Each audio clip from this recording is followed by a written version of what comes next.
Hi, I'm Steph, and today I wanted to give you an update on my paddling injury. So a couple months ago I talked about the fact that I had tennis elbow, which is in my case paddler's elbow because I kayak.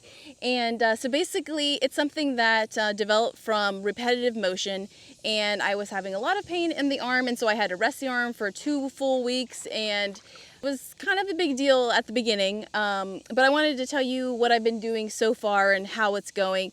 Ultimately, I can easily get paddler's elbow again now that I've had it, and it can take 6 months to a year to fully heal. I can tell it's not healed, but I definitely can tell it's getting better. So what I've been doing is every other day I do some exercises specifically for tennis elbow, and those are some that I found actually a good YouTube channel where they showed like 10 good exercises. Then I got a PDF of those, and that's what I've been using. Now I am not sharing this as a how-to guide for you. I'm just sharing what I'm doing. Definitely you want to consult your doctor for all of these kind of things, but my doctor basically said, you know, find some tennis elbow exercises and do those. So I do those every other day, and I do full body stretches every day, just to make sure everything is nice and ready to go, especially when I'm kayaking on that day. And then for right after I rested my arm for those 2 weeks, my elbow for the 2 weeks, I also, after that I took some collagen pills, and that was something that Jason actually recommended. My doctor didn't say necessarily recommend it or not. She said, you know, some people find they help, some don't. So I took those, and I didn't see anything negative from them, so I took a whole bottle of them, but I haven't taken them since. So that I would say probably helped. So, you know, I can't say for sure. But so also after I kayak, I always ice my elbow for 20 minutes. And if I'm ever feeling any little tinge of pain or anything, I've been icing my elbow to really make sure if there's any inflammation there that is taken care of. And when I paddle, the biggest difference is I bought this. This is a bent shaft paddle, and it looks kind of crazy. It's kind of bent here, and this was an expensive paddle. This is almost a $500 paddle, and so this was a big investment, but this is what I read for paddlers, that this could really help if you have a paddling injury like I do.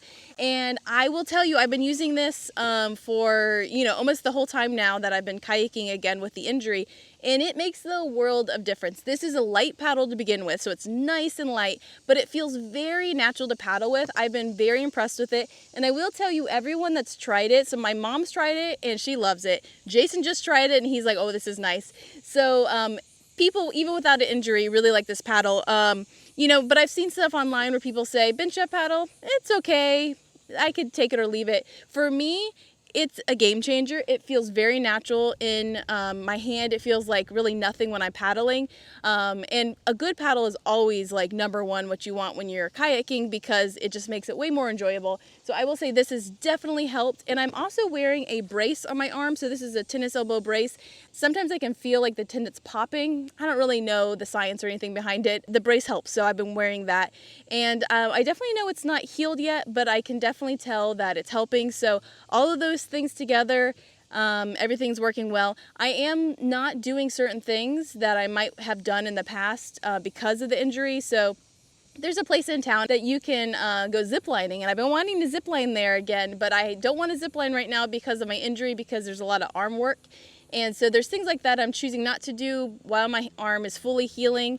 And I've also been wanting to practice self-rescue some more in my kayak, but I don't want to do that because it's a lot of pulling myself up with my arm. So anything that could cause more injury potentially to my arm, I am trying to hold off on. And overall, I would say for me, what has helped the most is this brace, which was like not very expensive on Amazon.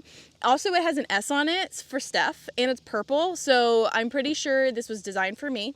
And then the bench shaft paddle. This was definitely an investment, but one that I'm so glad I made. It's my go-to paddle, and I love it. So just wanted to give you a quick update on how everything is going. I'm still kayaking pretty much as I was before. We are definitely planning some kayak camping trips coming up, so I'm making sure that my arm is taken care of, and still staying on it to make sure it heals nicely. So thanks for joining, and have a great day.